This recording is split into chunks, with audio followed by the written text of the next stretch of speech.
Hello and welcome to Bendy, a podcast about being flexible and all of the ways that means. Thanks for joining us. My name is Andy Young and I'm one of your therapeutic medicinal hosts. Joining me as always is our other therapeutic and medicinal host, Beth Martin. Beth, a pleasure as always. How are you? I'm hanging in there. What medicinal hosting are we doing today? I don't know. I don't even know if those are the ones I used last time. I just like them. I also thought it just amused me to describe us as medicinal. So, there we go. We're like, take your Beth and Andy medicine, people. Yeah, exactly. Do you know what I mean? It's good for you. It heals all your ills. I know. It cures mine. Yeah, me too. Okay. Me too. That's truly. good. So, Beth, what's crack with you this week? We're all still sick. I'm like, how do I build an immune system from scratch? Mm-hmm. That's kind of what I feel like where we're at. And I don't. It's just kind of. It just ripping you down to your core. I'm like ready to go to this kid's school and be like, I'm gonna sanitize everything. I've talked to them. I'm not gonna say the M word that we put on our faces, but like I'm ready to like start putting the M word on my face, just like when I'm out in public, because I cannot stop getting these sicknesses. So I'm annoyed. That's how I am. I understand that. I mean, because they're so frustrating, and especially in my sort of exciting bachelor lifestyle, if I get sick, right? I don't have responsibilities really. I mean, I do, yeah. But like nothing. You've got kids, which is it's and having to be ill and also take care of your kids is a whole other nightmare. Like right. Well, and Mike's gone for of another. Course. Yeah, that's true. I'm like, I've started actually, like, normally I'm like, it's not a big deal. We have, like, we're having fun. It's all fine. But it's like, I'm trying to show them a good time while keeping them healthy. And I'm showing them a good time, but I'm not keeping them healthy. So, I don't know. I mean, you've got to find some, like, angles on this to make it work. Yeah, so that makes sense. Yeah. So we commandeered our friend's beach apartment down in La Jolla. For the night, and it was really nice. It's lovely. It's like he's literally right on the beach, so you can just like look out the window and see all the surfers, and like the kids were playing in the ocean, and it's every house is at least $12 million. I won't even tell you what he pays in rent. It's ludicrous. Upsetting, I'll bet. Yeah. So, but he was like, I've got this place. I'm going to be gone for 6 weeks. Like, please use it as much as you want. So guess what we're doing next weekend? Hell yeah. Why not? Mm-hmm. Yeah, that's great. Yeah. Okay, so, I love it. How are you? Hanging in there. Yeah. I'm on, like, money-saving mode at the minute, so I'm, like, not doing very much, unfortunately. So, like, not a ton to report. I have become completely obsessed with a video game. Whoa, Andy, you've become obsessed with a video game? Surprise, surprise. So that's been taking up a lot of my time, like to the extent that I was having a conversation with somebody about a completely different subject, and instead of the words I meant to say, I said the word of the video game. So it was kind of it's a problem. But are it's a you problem remembering? I don't want to quit. It's fine. Are you like feeding yourself and showering? Yeah. Okay. Yeah. Then and I'm doing. That's good. I'm doing my work, such as it is, as well. So I am holding it together. But yeah, it's been nice, but it's nice to have that distraction. I think I've said to you before, there's something about video games that I find therapeutic or meditational for me, in that they completely absorb me, and I can, or in the ones that particularly click with me, I can like spend a couple of hours in them, and I'm like, all my troubles are a million miles away, so it's nice. I'm thinking, what I'm always doing like at least 2 things simultaneously. Like I'll have a show on, but I'll also be like working on the podcast, or like, that's not work. I'll be playing with the podcast, or like, looking up celebrity gossip or whatever. But like, I never am engrossed in something to the point where I forget what I'm doing. And like, I'm also always being interrupted like every 30 seconds. Well, that's like, true. I So need to give you 7 kisses. And I'm like, how do you say no to that? Like, 7 kisses well, exactly. for good dreams, mama. And I'm like, okay, you're Okay, so of course cute. you're going to take 7 God kisses. damn it, Yes. fine. So I wonder like what my life would be like if I was able to just like have one thing. And, Yeah. like, I'm jealous, I guess. What game is I it? think the game is Helldivers 2, and it's basic. It is an online cooperative game, which I kind of my favorite type. I like competitive stuff, but I also hate competitive stuff because it's the only thing in my life that I actually feel quite competitive in. It's sort of, these sort of competitive head-to-head online shooters or whatever, and oftentimes with those games I play them for a bit and I'm like, I have to walk away from this because it's making me ill.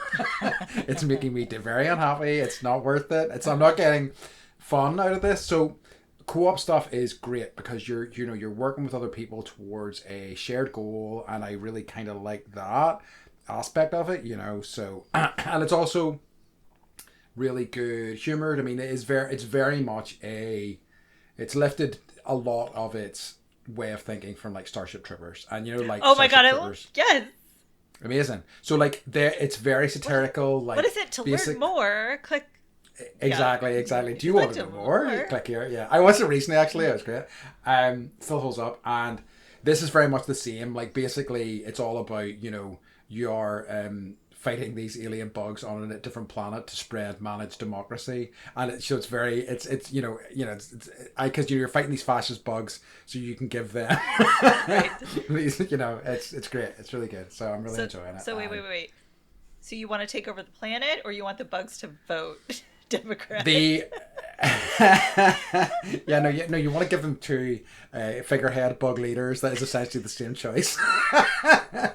But you want to really push them towards one of the bug leaders who's your guy, so that I think, I mean, like, I presume that's the end goal. That's the head canon. I feel like we could write a video game.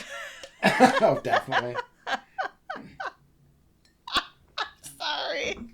The bugs need to have the right to choose what them to vote. But it would be like the leader that we want them to vote for. Yeah, very much so. So it's like, where are they getting their material? Obviously, this is. I know. Can you imagine?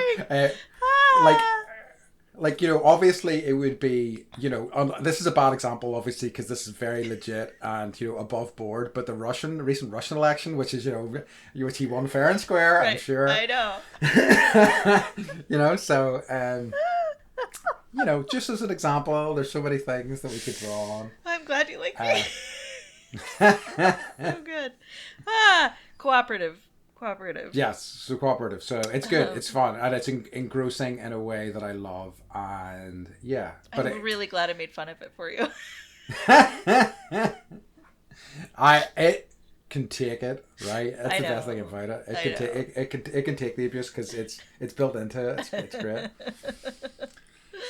That's good. I have no occurrence to report. Whoa. Okay. Do I have any? Other than people are liking us on YouTube. So good. Keep doing it. Keep out our videos. Yeah. Keep subscribing. I've been spreading the word a wee bit more as well. Thank you. Because I have a. Do you know what you probably do? You're pretty old enough to remember what a forum is. Oh yeah. Yeah. Okay. So I'm still in a forum from 25 years ago. I think it's got to be close to about 25 years I've been on that, and you still talk to a lot of people and they're like, what is it? And you're like, it's kind of like Facebook, I guess, but not really. Yeah, it's like Reddit, Facebook-y kind of. Yeah. Where, you would people would blog, and you'd all read each other's blogs, and or there would be a topic, and yes. And that's what, So you've known these people for 25 years? I have. I've met a few of them. It's actually some really. There's a lot of, what is it, IRL, in real life? Yeah. Meetups that have happened.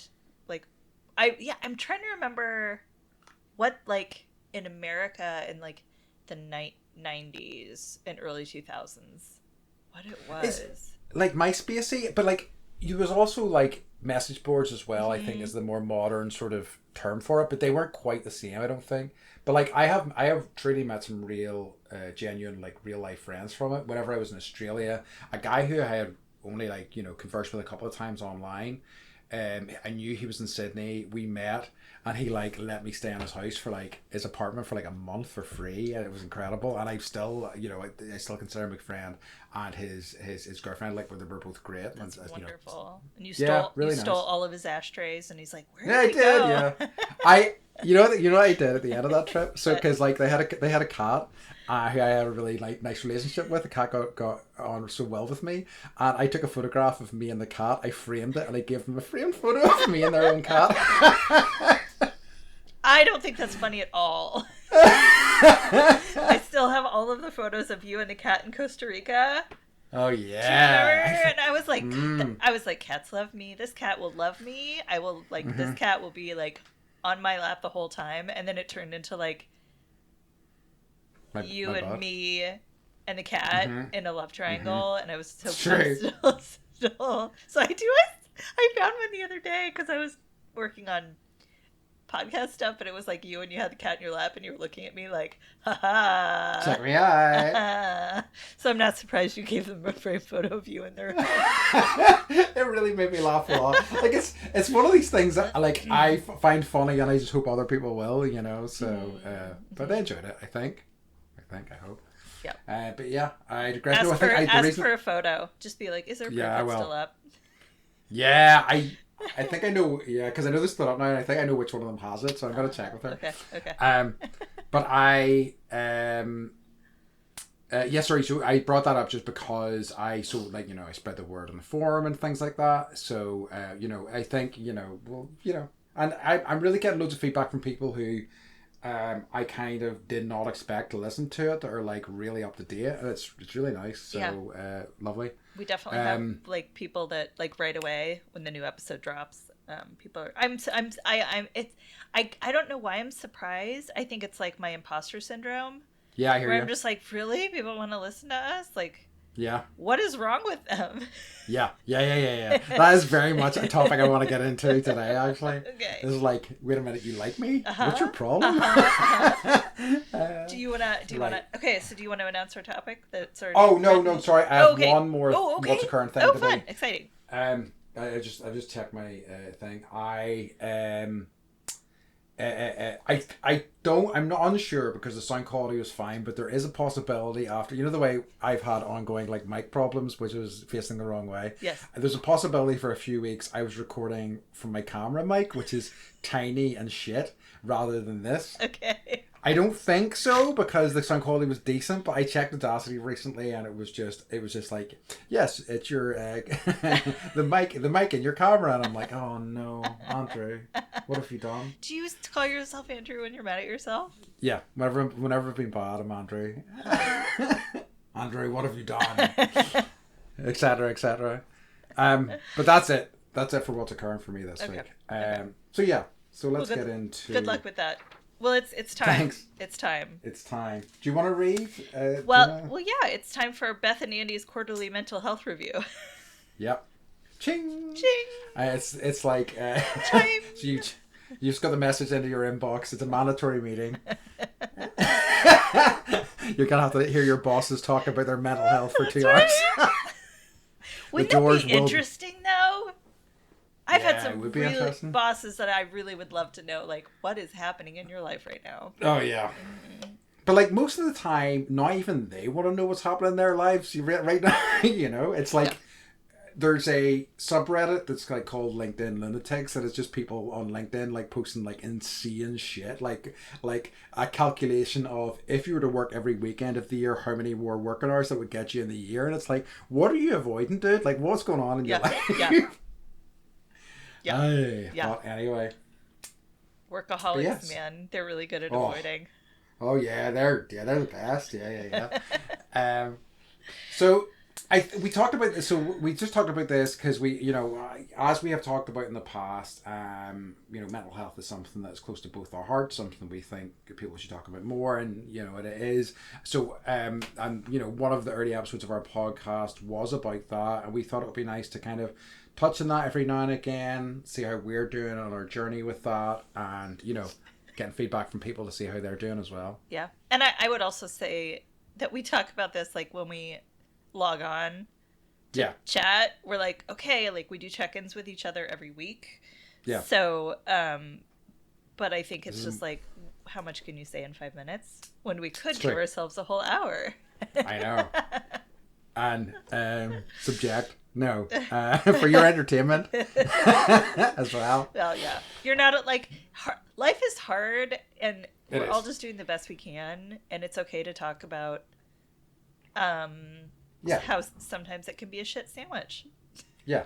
And I think that by and large, my opinion on so much stuff is that it's not your fault. You're doing your best. Yeah. The deck is stacked against all of us. I mean, even if you're in a privileged position, it's rough out there, Yes. But just look out for people. That's all that matters. But that sounds more like an end of an episode thing. So instead, we will get started. Just talking about. Do you want to just talk a little bit about where you're at the minute, or do you want me to start? Or yeah, I mean, I wrote down a few things, just kind of like as of right now in this moment, kind of things. I didn't really think so much like how was I feeling in episode 7 or whatever. Yes. So, I'm keeping my head above water. I did just find out that a friend of the family passed away. Oh no. And my mom didn't tell me for 8 months. Wow. So there's a couple of levels to that then? There's some levels. And I get it, like, because I've got long COVID, like, my family tries to protect me from things because they don't want my system to be affected, which sometimes happens. Okay. But also, I don't want to dive too much into my family dynamics, but there's some stuff there, obviously, to not share that information. So, so that's happening. I'm pretty upset about it. And it's just like, I know this is going to happen as I get older, but I already feel like I've dealt with more death than the average person my age. And my mom was talking to me the other day, and she was talking about how, this is just kind of like, you just get almost desensitized to the fact that people are just like dying around you all the time. Yeah. And I'm like, it's like, does that really happen? Is that something that really sucks. Is it something I get to look forward to even more, right? Yeah. Because I don't handle death well, and we don't, as like in our culture in the United States of America, like, we're not really good about dealing with death or talking about death, clearly. Yeah. So yeah. Go ahead. I was just going to say, it's become so taboo in a way, and like there's so much talk about there's more talk, I think, about, how do you extend your life? How do you know what I mean? It's everything to avoid that. I think it takes us back to what just an episode we did a few weeks ago, that Memento Mori thing, where, the remember death thing, which is probably healthier, I mean, like, it's fucked up in its own way, but like, it's good to like be conscious of it, but like, there's so much avoidance of it, and I'm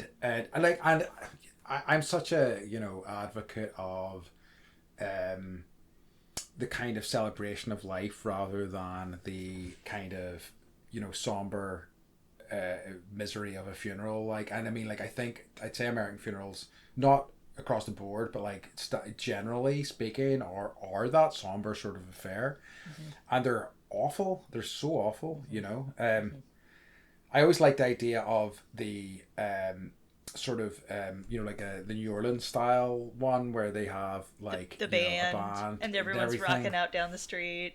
Yeah, yeah, that's great. Yeah. That's such a wonderful way, and like but I mean that's a whole other thing. Yeah. But yeah, it's tough one. It's a tough one to kind of get your head around. And then my mom's birthday is tomorrow, and she doesn't have anybody to have dinner with, and I live, quite so far away. Thousands of miles away now, and so I've got some guilt around not being there, even though it's better for me to live where I live now for a whole host of reasons. So like I just kind of have like that underlying ribbon of guilt all the time about that. And I'm not sleeping, which always impacts me. And I'm still trying to get better from pneumonia. And now I'm like, is this just another, like, am I in a long COVID relapse, basically, which is confusing. Yeah, that's and scary. And, like, yeah. So I'm there. That's where I'm at. I'm just treading water. Yeah, I hear you. I think like I am not too dissimilar. I mean, it's hard to know from day to day a lot of the time as well. And like we had talked about this beforehand. So like I'm currently in the midst of well, it's been an ongoing process for years now, but like I'm trying to figure out not figure out, I think I've talked about this before, get a bit more clarity on whatever's going on with me. Because like, my moods can really take insane drops, and just out of nowhere, sometimes I can if I really think about it, I can pinpoint something, and it's frustrating. So where I'm at right now in that regard is I'm in a conversation with my doctor about different medications, because I went for like a mental health review last year, and the NHS were just basically like, why don't you try CBT? Which was kind of frustrating, but it's not surprising because our health service is under such strain these days, especially for mental health stuff. But it was it was like for your American audience, why are there no mental health services, or why are they being stretched?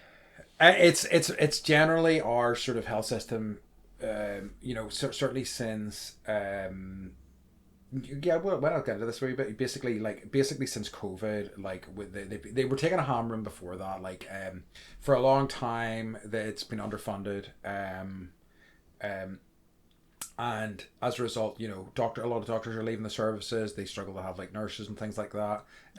In the past few years, there's been a lot of strikes with doctors and nurses because their pay hasn't been kept up with the rate of inflation, which is ridiculous that they are being put into that situation. But like there is a general attitude from certain segments of the UK about funding, public health funding. As you know yourself, in America, it's a hot button topic. Do you know what I mean? Like to me, it's the benefits of like at least a certain amount of public health so massively outweigh the negatives that it's, I don't know, it's ridiculous to me. But so we've been under this, so there has been a kind of push to kind of like remove funding from the NHS, I think, to take us to a partially private model. It's never been vocalized, but I think speaking to people who work in the health service, they can kind of see that slide in that direction. So as a result, like I went to the NHS when I initially started struggling, and was able to did a bit of CBT with them initially. This is when I hadn't really done anything, and I found it interesting. And then after that, the CBT, what are they called? Technician? Yeah. So, and just for those who don't know, CBT is cognitive behavioral therapy. Yeah. And it's I don't remember what it is, and I have a certificate in it. Therapy for nerds. Yeah. It's like a lot of thinking. Yeah. Like, I mean, it was therapy for nerds would be perfect for me.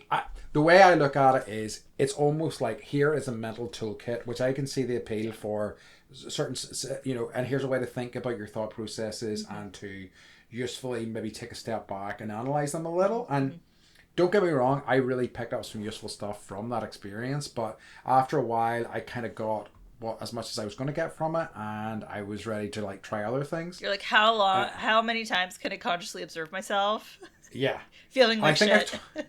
Exactly. And I think I've talked about this before. There was like a time, one of the last CBT guy I went to, he was just like setting me challenges. It was like, right, I just want you to, so here's what you have to do between now and next week. Just phone somebody, make a call to somebody, somebody you wouldn't ordinarily call. And I'm like, no, that sounds fucking horrible. I don't want to do that. I really don't. Like, I don't think, if I have an awkward conversation be like, with why are you calling me? Yeah.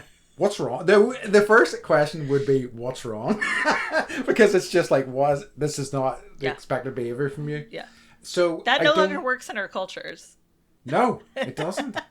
It seems like a very old-fashioned way of thinking generally, you know? Yes. So that was no good. But even back then, 4 years ago, after like 6 months of CBT, I was there. An NHS therapist was willing to spend time with me. I did talk about this before, because then I got a girlfriend and I was like, my problems are solved. I don't have mental health issues anymore. Problem. Yeah, there's my problem. Well, one of my problems. Yeah. But now it's just a much, much bigger struggle, because they are, there's a lot, like, I mean, certainly a lot of people are struggling, in every aspect. Mental health is poor. There's a lot of people who, I think there are like higher numbers of people with mental health issues in the UK. So the services, which are already thin on the ground, are strained even more, So I just wasn't able to get much help from them. In this case, I've been sent back to my GP, and he is essentially recommending, just for now, that we just try different antidepressants until we find one that works. And it's like, it fucking sucks. It really sucks. It's like, I feel like a guinea pig kind of at the minute, and I have recently had a couple of weeks that have been really bad. And one of the things, and it's a dubious accolade, is that I am quite good. I am very good. One of my highest skills is I'm very good at hiding this. I think only when I am in really bad shape is it quite obvious. Do I really kind of struggle to kind of hide it? Like, in one of the recent weeks, I had a choir session, and it was a really rough day, and I had to say something in front of the choir, and I was not expecting it. Somebody else was like, look, we're going to say a little bit something. Can you like introduce yourself? And I'm like, oh no. And I just did. I just really kind of was like, eyes down, eyes at the ground, rattled off a few sentences, and next person, please, and it was not good. And like, I think I had, somebody who had never talked to me about these things before, like, reached out to me and was just like, are you okay? Because like, and they kind of knew it was somebody who had been through this themselves, so they could see the signs, So yeah, so it's frustrating that what I think would be, I think I need to go back to talking therapy, but it's so expensive, and the question then becomes, do I take a full-time job so I can do that will smash up my mental health more to get talking therapy support? I just don't know. So like, I have another conversation with my doctor, my GP, this week. I'll explain what GP is in a minute. With my GP this week, and I'm just going to say to him, look, is there any way I can get like blood work done or something like that? Just, I want to like eliminate things. I just need a bit more clarity, because I don't think I can go through the changing of the antidepressants as often as this. It's just really fucking me up. Sorry, just before I continue, GP, for anybody who doesn't know, is general practitioner. It's a kind of doctor who kind of does low-level stuff for everyone before you go on to specialists. Yeah. Anyway, sorry. So we call them PCPs, primary care provider. Oh. So, which, that's a new term that I don't PCP, know. PCP, yeah. Yes, PCP, GP, LMT, LMFT. So LMFAO. I have LMFAO. Thank you. Sorry. Levity. So I've been doing the antidepressant merry-go-round for about a year, and Andy knows this, but for all you listeners, I ended up, because my body's so fucked up, I'm really highly sensitive to certain things and not highly sensitive to others. Like, I can take all the Ambien in the world and still not sleep. Yeah. And think I'm actually taking anti-nausea medication morning and night. Oh, wow. And not be affected. Oops. But I'm allergic to the vast majority of SSRIs, and those are antidepressants here in the USA. So basically, there's a test that you can have done, and I paid $600 for this out of pocket to find out which ones are like, this is the red zone. You can't have these at all. This is the yellow zone. You can probably get away with this maybe, but you might have some adverse reactions. And then there's the green zone. And then they take all of the different medications and they put those in the buckets based on my blood work. So now I know, like, I really can't have these. Or now I know, I tried that one and, like, I couldn't pee. Turns out, Whoa. yeah. So, like, really, like physiological reactions to some of these. And, like, I was telling Andy I tried one about a month ago, and it made me want to drive my car into traffic. And I was like, well, this isn't one for me. So it really, unfortunately, like... And they want you to, like, be on them for a couple weeks just to really kind of make sure that, it takes a while to integrate in your system. But, you have to sort of make the call of, like, all right, if I'm feeling this much worse than I was feeling 2 weeks ago, then it's probably not the right one. And then you gotta, okay, let's try the next one. I think I've done 10 different ones, and I've landed on one that seems to be doing, okay for me and helping my sleep a little bit. But it's a bitch. What's the, like, because I haven't had a load of clarity on this. Like, is that the time frame they think? So about 2 weeks before you start seeing effects? Is that roughly what they're looking at? Yeah. But for me, when it's not a good fit, I'm like a mess. Either I'm in bed asleep and I can't move, or like I have like I took one. I felt like I was on an alien on another planet, and like going to the pickup line, I was like, I don't know how I'm going to actually talk to other parents because I can't form words right now. And it was, so that was another one that I was like, this isn't going to work. And they want you to take them in the morning because, they're supposed to give you energy throughout the day, make you feel good throughout the day. But for me, I need to take it, whatever it is, it's got to be at night so that, like, I don't have to feel gross or whatever. Like, I don't know. It's hard. It's a hard thing to find the one thing that works for you. The good news is, Big Pharma has lots of options. Yay, Big Pharma! Our saviors! I know, right? So I'm not, like, a proponent, and I'm not trying to tell people, like, get on medication, but I am here to say that if you need and I've been in a place where I've been in places in my life where I've actually, like, needed help because my body, now I know, doesn't produce dopamine. At all. So I need a drug to put that in there. And so with you, like, and we've talked about this a little bit, but, like, yes, get whatever blood work you can get, but, like, I think you should get your hormones checked. Yeah. I think, there for mood swings, there are things that, could be possible diagnosis and medications, because I know you and I adore you, and I do know when you're low because you tell me. It's true. Which is, I'm so glad that, like, you're comfortable enough to talk to me about it. Yeah. Because we have the same struggles, and it's just like, and I don't know if I'm helpful or not, but I'm just keep working the program, Andy. I think No, and I think I know, and you know I will, and like I've fallen off the track. I've been close to being like fuck all this, and I do frequently. I'm like fuck all this. I don't want to do this anymore because it's a nightmare. But I am on track for the meantime, certainly. Anyway, I think it's like it's what I find, sorry, what I was going to say certainly about us being able to talk about it, and is that I don't really want to talk about it with people who don't have mental health issues, and that's not any of people's faults at all. It's just really hard to communicate this in a way that makes any sort of sense.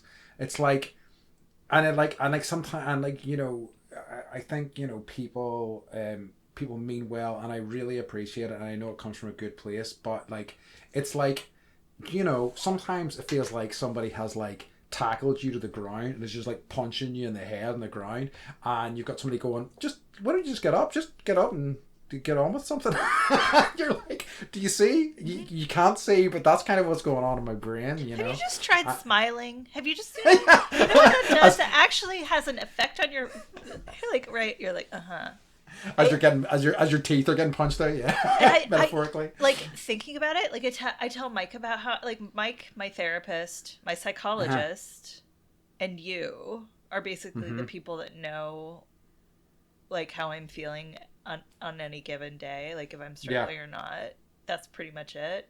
And Claudia, my friend, I have a couple girlfriends that I do this too, but like that circle for me is also very, very small.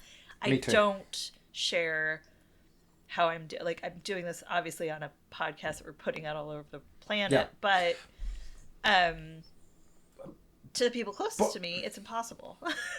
To talk about. It is, and it's like even like you're trying to explain the unexplainable. Yes, you are, and even like I'm going through this with my GP at the minute, and he talks to me all the time, and he goes, I can tell you're self-aware, and you can see this, and I see, you're a good guy. I can tell you're a good guy, and and just seeing that whenever you're in those dark moments, and I'm just grit my teeth and smiling and go, yeah, it's useful, thank you, I appreciate you saying this, and I'm just like, fuck off, like my head is just like, just leave me alone. I get it. I understand this, and I get the theory and everything. I do, but like in practice, it's hard to apply. Not all the time. Sometimes that is effective, but a lot of the time, it is very, very difficult to just go, you know what, Andy, you're all right. It really is. You ain't so bad, Andy, etc., etc. You're like, damn it, Andrew. Yeah, damn it, Andrew, get your shit together.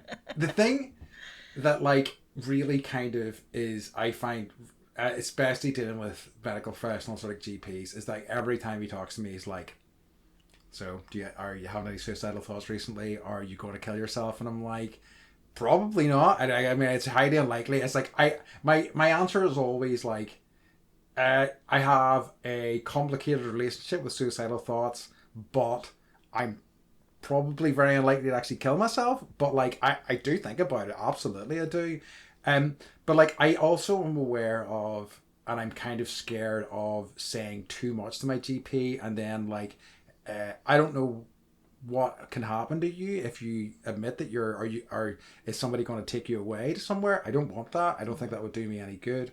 That kind of scares me a little bit, so I'm kind of guarded in terms of how much I revealed to him, because he would take you away.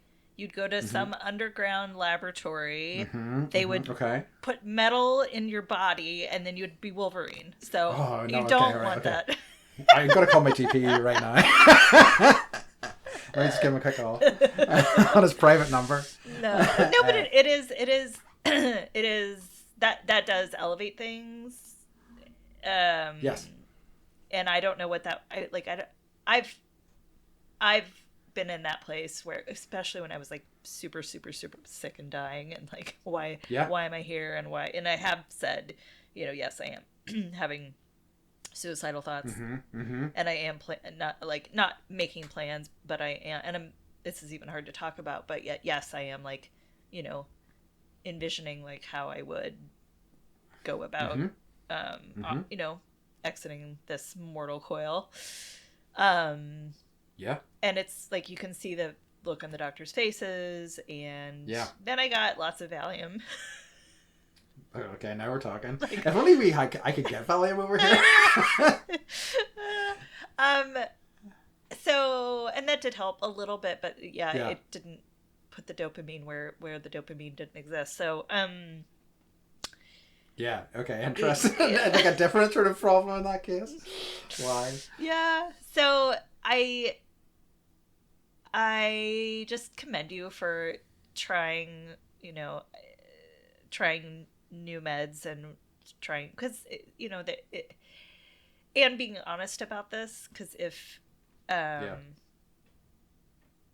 if this is helping anyone listening, Yeah. that That's just keep yeah. keep going one step forward, Yeah. get through the day, go to bed, get up the next day, talk to people that you trust, don't talk to people that aren't going to help you, and don't offer the feedback that is helpful for you. Yeah. Like, I mean, and this is and also I think that's it, and I think that's why we want to talk about this stuff, is because like I feel, and I'd say this is fairly typical, it can feel quite lonely and quite isolating, and it's always kind of in a kind of messed up way reassuring to hear other people who aren't maybe necessarily having the same problems but having similar things or similar kind of feelings or attitudes. It can really help, and I think that's why we wanted to do this. Yeah. So one of the things I was going to ask are like, what are my needs that aren't being met? And I wrote down, I'm lonely, but I don't want to socialize. Yeah, exactly. Yes. That really sums things up perfectly. It's like, yeah, I'm really lonely, but I don't want to talk to any of these bastards. Yeah. That. Like I'm lonely to the point of like little bit of boredom, right? Mike is gone. Yeah. Normally he works from home, and I have like a buddy, so I have time to myself, and so I'm like, what do I do with my time? And it's like, I do jack off. I do jack shit. Yeah. I like. That's not true. I mean, but like, I'm being no, it's not true. You do, and Yeah. I think but I think some people can find contentment with that. Whereas I feel like for you or me, we kind of beat ourselves up over that, or like taking downtime and stuff. Puttering, I can't. Yeah. If I'm not like actively like doing stuff, if I don't allow myself to putter and just like yeah, I hear you. I can't myself. do it. And it looks lovely. I remember like years ago on like a trip, like a camper van trip in Australia with a guy, and he pottered like no one's business. Like he could take a few hours just in the kitchen making, and like basically he would come out with a cup of tea, and it's like, how have you done that for an hour? I'm genuinely envious, and he seemed like happy, chirpy guy, blah blah blah. But yeah, that's always I am kind of vaguely upset at those people, but I'm happy for them. I truly am. I am, but my list needs attention. Yes, exactly, exactly. It's not going to fix itself or complete itself. No. Go ahead. Sorry, go on. No, I have more questions. The other one was, because I was just thinking about this today, because I was teaching a yoga class, and it's like,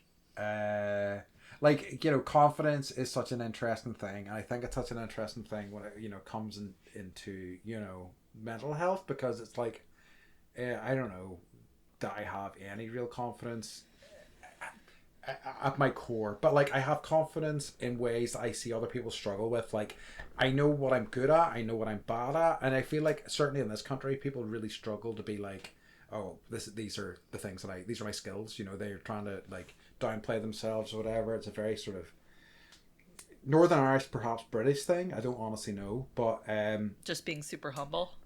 Yeah, or not wanting to admit your strengths or whatever is seen as, because you might be being seen as arrogant or something. I don't really know, but it's definitely something I see.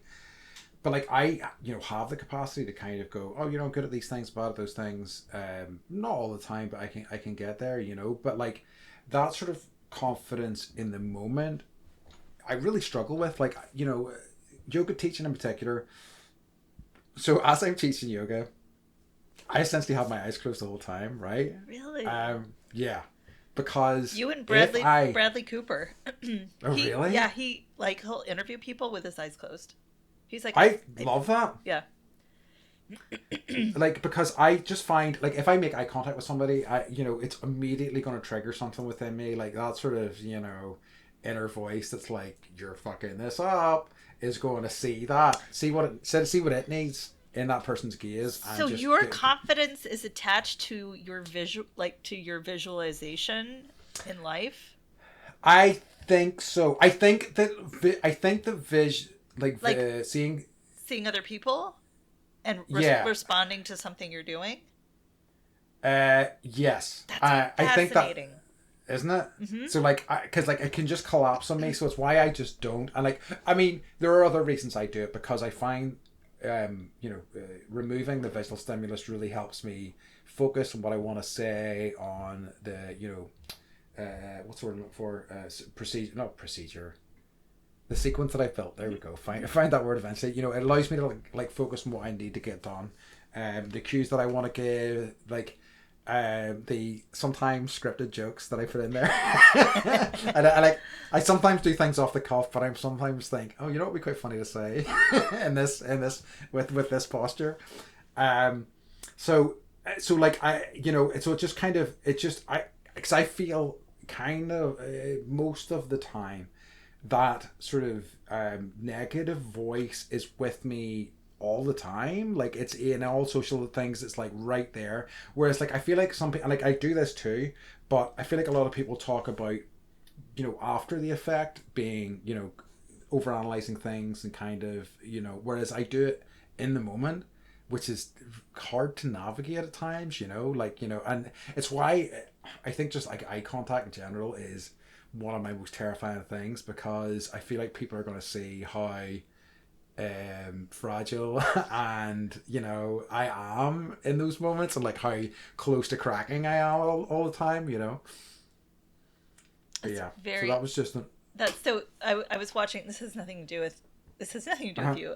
So let's talk about Bradley Cooper. No. I saw an interview with him, and I think it was Emma Stone. Mm-hmm. And he was interviewing her, and he had his eyes closed, and she was like, your eyes are closed. And he's like, yeah, I find I think better. I'm able to, all the things you just mentioned. So I wonder if he actually has similar... I think I've got a similar artistic bent to Bradley Cooper. You know what I mean? We're two peas in a pod. So you're not alone, is I guess what I'm not saying. alone. You're not alone. But there's so much of that is just, I find frustrating. It's my friend commented to me recently about one of our episodes, was that one of the things he found most funny was me talking about an old job I had, and when I found out the boss, who was a fucking prick and who treated everybody terribly, when he was dead, that my reaction was like, okay. And I'm like, it's one of those things in particular that it's like, you must respect the dead. It's like, well, what if that person was a piece of shit? I don't want to. I mean, I don't wish that guy any ill will. I'm sure I'm sad for his family and the people that loved him that he died, but he was awful to people. Do you know what I mean? So, he was awful to me. I'm not gonna miss him. But so it's interesting noticing that sort of remove from things that you, and also just that how in me there's so many kind of fundamental things where I'm like, well, hold on a minute, why do we do that? Or that doesn't make a lot of sense. Is there a reason for this? Questions that I shouldn't ask, forbidden questions. Right. Foreboding questions. So I've got some negative coping behaviors.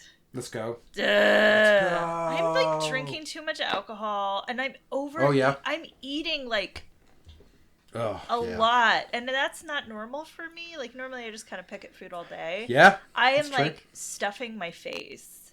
I've gained 10 pounds in 3 weeks, kind of and I don't know if it's because I'm lonely and depressed, or Mike's not cooking. Or but it's I'm bored. I don't know what I'm anxious. What am I trying to fill? Right now I'm filling it with food. It's weird. Yeah, I mean, I'm right there with you, and I mean, it is one of my main issues, is food. I think so. I was talking to Beth about this earlier.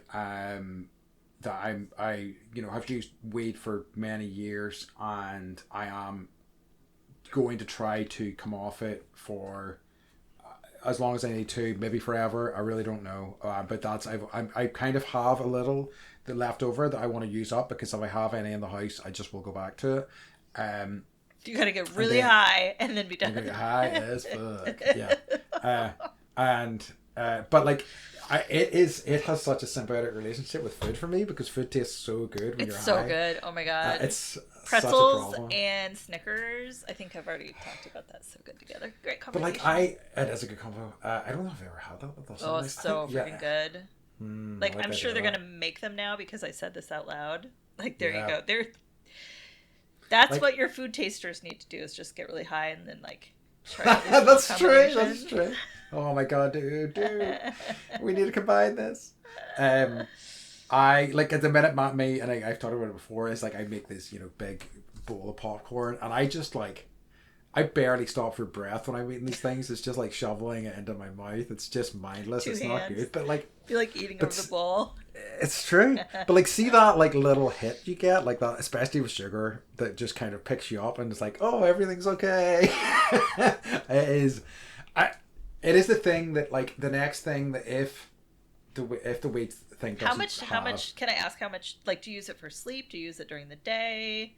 No, I have in the past used it during the day. Whenever I was in my the last job that I had just before I left, I would have like got high at lunchtime. Yeah. Like this was when I was working. I wouldn't have ever done that in work because I would have been too paranoid. But whenever I was working from home, I would just get high at lunch and just be high in the afternoon. It was a bad time. I mean, that was me coming to the realization that I was very unhappy there. Yeah. You're like, I hate this job. Yeah. What am I doing? When I'm getting high on my own supply. Exactly. So now I just have some in the evening. Like I have made like progress over the years with it. Like I used to, over here. Is it strong? Like here, we've talked about like just the melt your face weed that we have over here. Is it strong? It is, and like it's got so much better. Like when I was a boy, it was absolute dog shit. It was like hash stuff, so it was stuff that had been processed into like little sort of bricks, and it was similar, but like it would give you like headaches and stuff. It wasn't good at all. It was poorly processed. So these days you actually can get actual herb, which is good, and it makes a big difference. And it's pretty decent. Yeah, you can get half decent stuff these days. But like I have it in the evenings only, really. Occasionally the afternoons, very occasionally, but like I normally try to, like, if I'm doing that, it's late in the afternoon, and I try to make sure I've done something else that day. I've done something productive, or I feel like an asshole, Mm-hmm. But I've also like, because as I say, we started smoking. I think I started talking about this. We smoke joints with tobacco a lot in this country. So like I moved away from that. I got like a little sort of vaporizer device that I really love, and it stopped the amount I was consuming, and also stopped me using tobacco, which was huge. You roll a really good joint, I will say. Thank you. Years of practice. I was like, let's have a joint roll off, and then I was like, I can't do this. Andy, can you fix this one for me? Yeah. So I basically just have I fill one of those. It's a wee tiny amount, and I just kind of take a couple of hits off it in an evening, and ordinarily that does me. So it's not like I am bad, but I am also aware of, and it's happened recently because it was with a friend, that like sometimes so I was just like smoking with him, and we were having a nice conversation about whatever, like a comics or something. Surprise, and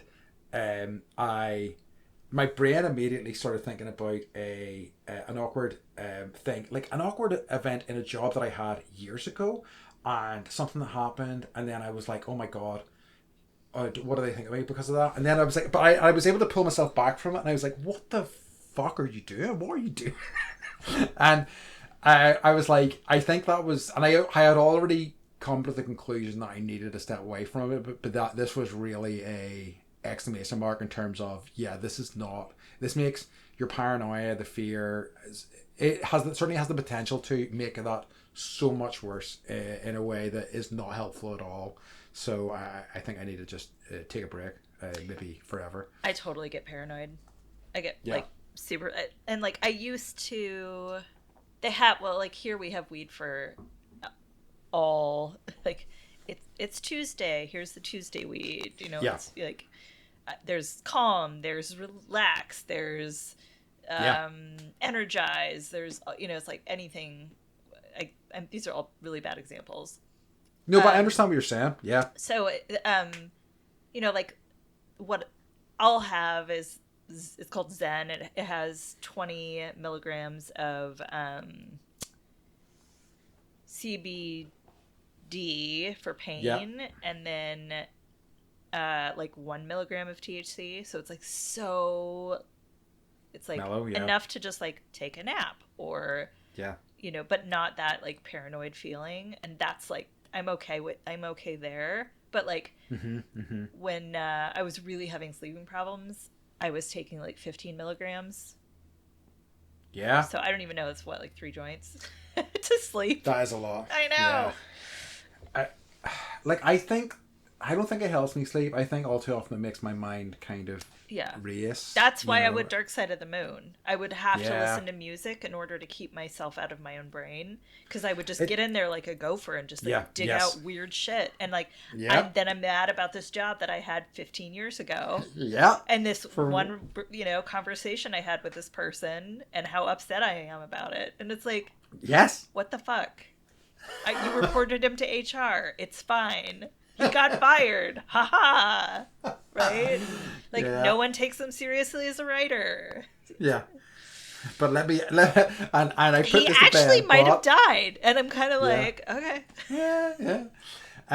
Like, and but it's things that you're like, oh, I have definitely put this to bed. I have made my peace with it. I've moved on. And then sometimes, you know, your brain comes along. Have you? Are you sure? What is that about? No! What is that about? And it's like weird. It's like it's like I could be solving other problems. Yeah, exactly. But I just need to not. It's like my brain wants a vacation, but not. It wants to go to like. I'm not going to want to name anywhere that's. It wants to go to, you know, it wants to go to Hades instead, right? Sure. So yeah. I don't understand. No, I totally hear you. Yeah. It's a nightmare. But like, so that's just just because you were talking about that, you know. So that's the next step, I think. It's not. You don't think it's serving you? It's not serving me. I don't know. I don't know if it has it ever. I don't know. Like, I still far prefer to drink. I really wish that it was legal, because I really wish that I could then target specific stuff for me, rather than, because it's illegal. It's just like you're just getting whatever, you know, is available really, and it's not ideal in that regard. And like, I think certainly my preferred form would be edibles and stuff, which is you have to like, you know, extract it, do all the shit if you're going to do that over here. So it's a whole fucking thing, you know. I'm not going to lie, it's really great. It is. And I think, you know, maybe one day, I think we're still a ways away, but it would be nice. That could pay for healthcare. Yeah, that's just the thing. Oh, I know. But like, the other thing I was going to say was the next sort of frontier for me, the most terrifying one of things that I may have to give up, is sugar. And it feels like my lifelong addiction. Yeah.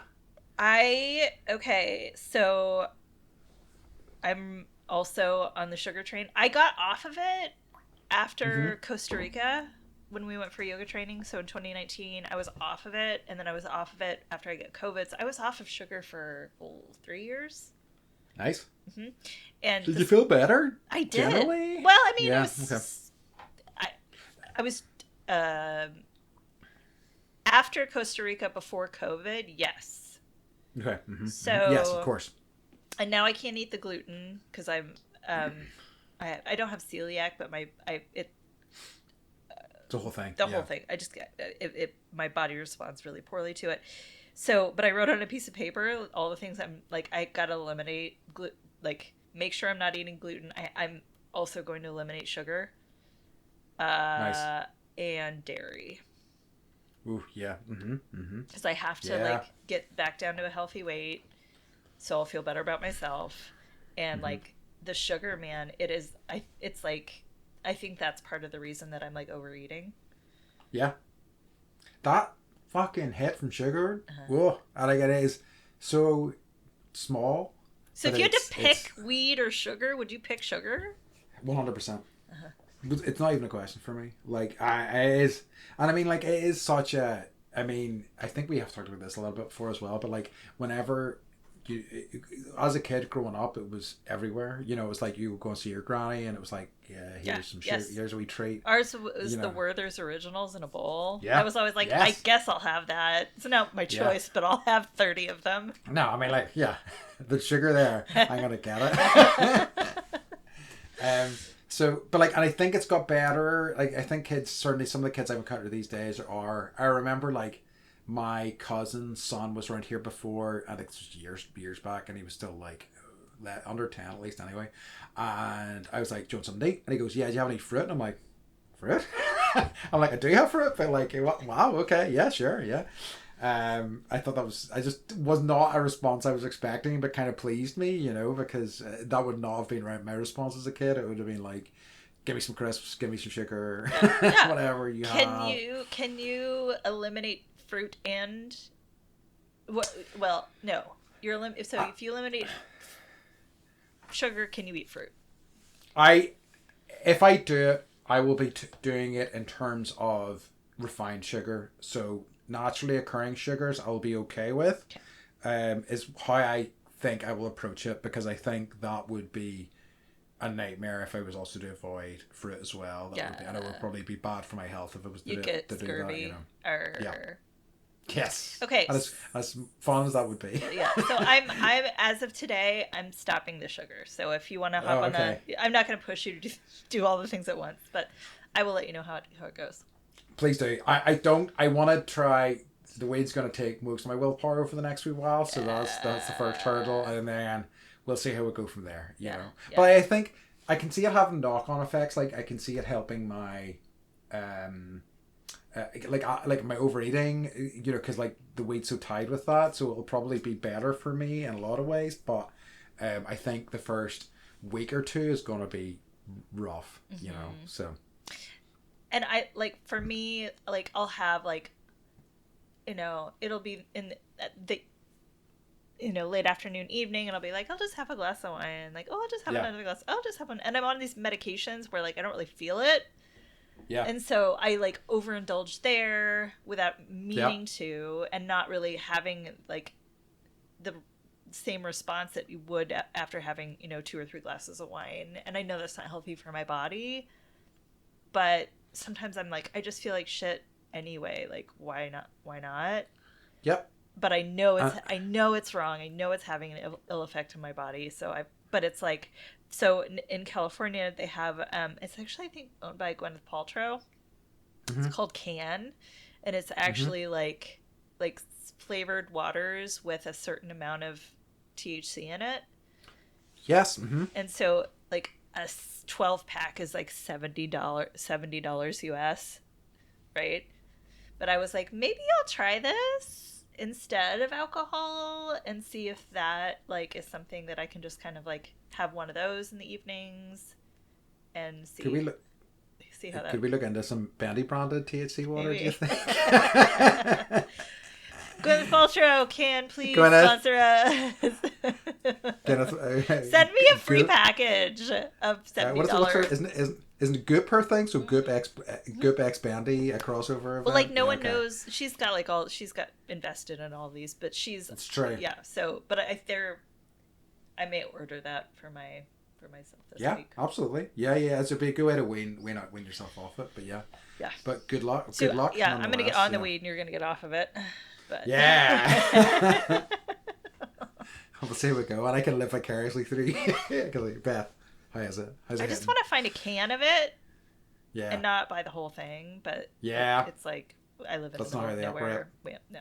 I've only got 2 or 3 weed stores within like a mile of my house. Oh no, how awful. What a terrible situation. I know, it's terrible. Wow. But yeah. Is there anything else you want to get to before we start wrapping things up? I just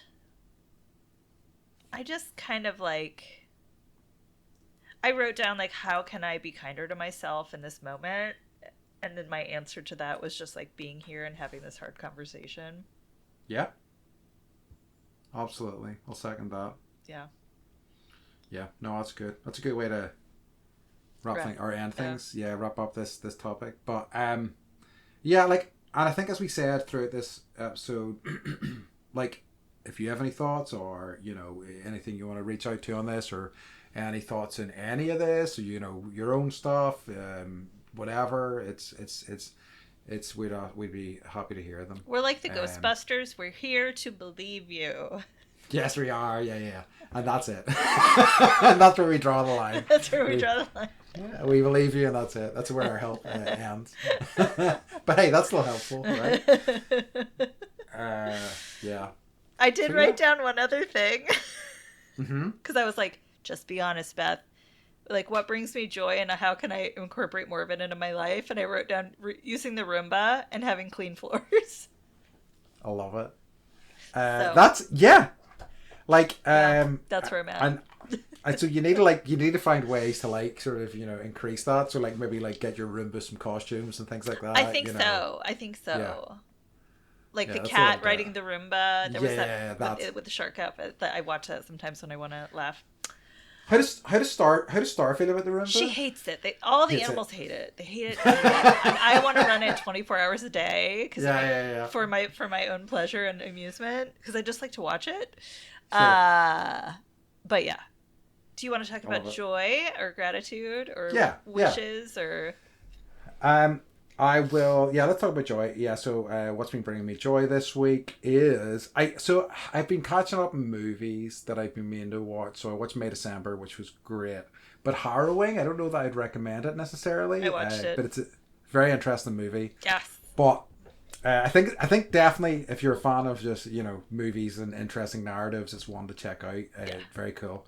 But the one that I saw recently that I loved and resonated so much with me was American Fiction. I watched it too. So I've been trying to like catch up on the Oscars movies. Yes. Oh, so good. Oh, it was good.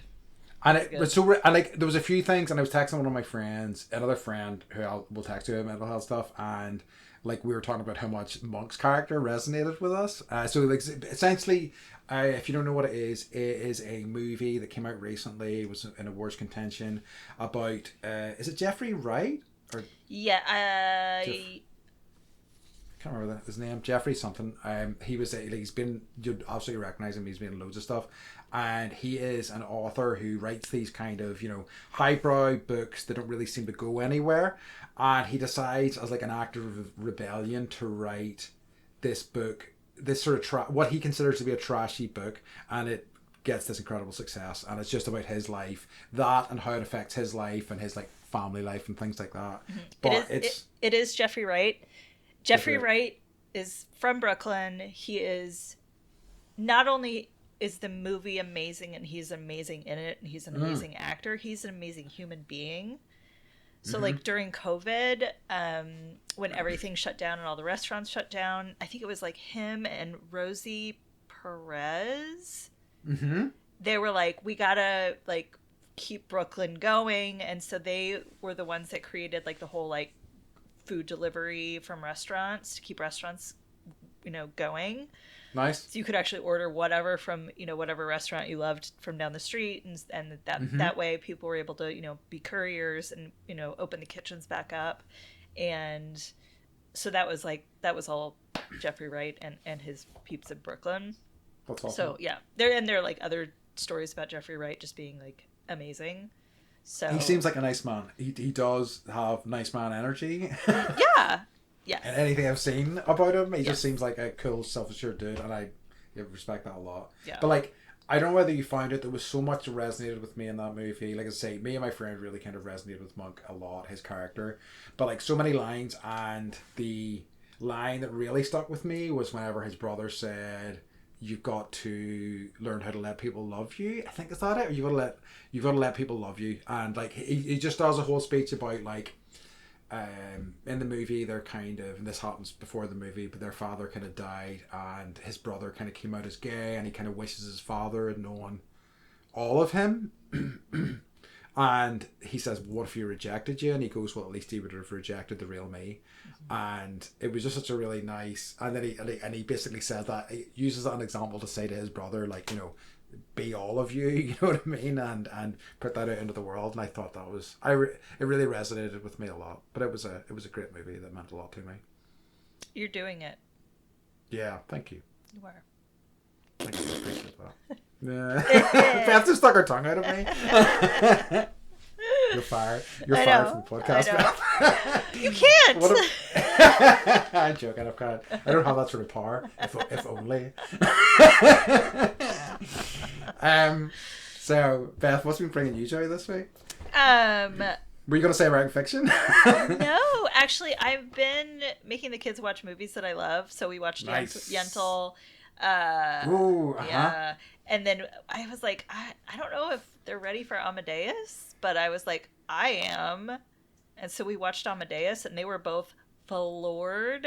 And it's like one of my favorite soundtracks to any movie ever, obviously. It's just amazing. And like, I don't know that I've ever seen it yet. I know. I'm just going to write it down now because I need to. Oh my God. Okay. Oh my God. Okay. Yeah. It's something I've always been curious about, so yeah, I really need to make an effort. Yeah. Yep. It's a great. It's not. The story isn't entirely true. And I won't go into like which parts are not, but it's so good, and the kids really loved it to the point where I still have all my CDs, and I got this kid CD players. Because we're like as analog as possible, and she was like, gosh, I wish I could have this on CD, and I was like, I have it from like when I bought it from Columbia, Columbia House. So I got that, and she's like, Mama, I've been listening to Amadeus like every day, and I'm like, yes, so. Amazing, that's great. Yeah. I also wanted to ask you, because you mentioned Yentl, how's that autobiography going down? Smooth? Well, I had to get rid of it. You moved to Audible, didn't you? Yeah. I did. Yeah. It's still, I'm, probably only 1,500 pages in, so I've still got a long way to go. But like, it's so interesting. And she's just so like, again, she's from Brooklyn. She's so Brooklyn. My dad was born in Brooklyn. He was. I love East Coast Brooklyn people. Just they remind me of my dad. So it's, and also just it's go. I took a walk this morning and listened to Babs talk about all of the people that made up like stories about her, like starting off, and like, oh, we had a love affair, and she's like, no, we didn't, and this person, so she's in all these books, and all these people have said things about her, and she's like, no, here's the guy, that I had sex with the first time, if you must know, and like, I'm not going to tell you what happened, use your imagination. I love it. And I just, it's so I would recommend not getting the book because you'll get carpal tunnel syndrome. But yes, or you'll get like a divot, permanent divot in your chest. Seriously, and you're you need bed. you're or tech neck. But it's good to hear her voice. Yeah, that's nice. So, yeah. That's nice. Yeah. I have just one other thing because we were talking about it last week, which is Princess Bride, which I'm about halfway through now. Yeah. I was hoping you'd talk about it. So here's the thing, and we talked about it last week, and I was like, oh, Beth, I've got the version where William Goldman's writing all the stuff in it, and you're like, yeah, and I'm like, and then I was reading it again, I was thinking about it, and I was like, oh, hold on a second here, and I was like, this is just a framework, this is just a narrative device, which I kind of saw, I didn't really at first, because I was like, God, there was a whole, there was like, many pages of a prologue, and he like really talks shit about his own son, and I was like, this is a bit odd. Okay, I don't know if I like this guy. But I'm like, okay, the book's good. But then I was like, oh, hold on. Just something he said in particular, it just clicked my brain back in. I was like, no, this is all him. This is all a narrative device. The original text that he talks about does not exist. No. And I was there is no S. Morgenstern. No. Yeah. And I'm like, I love this even more now. It's got so many layers. It really does, but it then led me down a rabbit hole of like all these people who kind of do think it exists, and there is actually, I don't know, almost certainly not legitimate have written an S. Morgenstern version of the book and things like that. So yeah, it's you know, I'm gonna Google this when we get off of here. Yeah, it's nuts. Like there, and I mean, who I think it might just be somebody has done it off their own bat, but it was on Amazon, the like S. Morgenstern version of it. Yeah, What? and like, but somebody has just, you know, backed their way into it. They're hoping to like trick people into going, oh, I must find the original version. You know, I would be my guess anyway. But yeah, it's an interesting rabbit hole to go down once you kind of see what's going on, you know. But it's these jerks. An excellent book, though. Thank you for the recommendation. I'm really loving it. Yeah, I don't really. I mean, other it. Yeah, I don't have a lot of good books to recommend generally to people, and also like I'll recommend a book and like no one ever reads it, so you're actually reading it. So everyone reads The Princess Bride. And it's not that big. Even if I get one person and it's Andy. This guy. Yeah. Who has two thumbs? That's your boy. So yeah, it's an excellent book. Because I just love unconventional narratives, and this has it in spades. So it's definitely worth a look. I thought just reading the End of the Woods book, I was like, oh, Andy's really gonna like this. Very different framework. And it's like I love the framework, and also he's such a good writer. He's so engaging. The characters are wonderful. Like he just it's really good. It's really good. I'm not going to spoil the book, but read it if you're at all interested in it. And don't get the S. Morgenstern version, because S. Morgenstern is a fictional character. He is. Who we're pretending like. Who William Goldman is pretending actually wrote The Princess Bride, which is not true, but William Goldman did. So it's a. So I'm not gonna do. I decided, and I didn't tell Andy this, but I'm not gonna do like the generic outro where I'm like, "Thank you for listening to Bendy." Blah blah blah. Uh-huh. I'm just gonna be like, peeps, go to our website bendypodcast.com for all of the videos and YouTubes and all the fun things and pictures that we put up, so you can find us there. Follow us on the socials there. Everything is on bendypodcast.com. Please join us there and all of the other places that we exist, so that we can be there on all the platforms that you need us on. Yeah. We very, very much appreciate it. So thank you so much. We really do. Always, we really, really do. But yeah, I have run out of water. Oh. And so this is going to be an extra raspy stay bendy. So you've got that to look forward to, folks. But I think that's everything, isn't it? I think so. Yeah, okay. So yeah, thank you for joining us as always, folks. And we would like to remind you to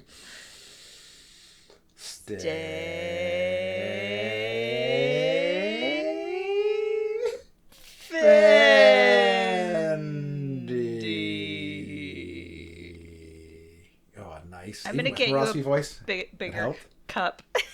Thank you. All right, bye, folks. Bye.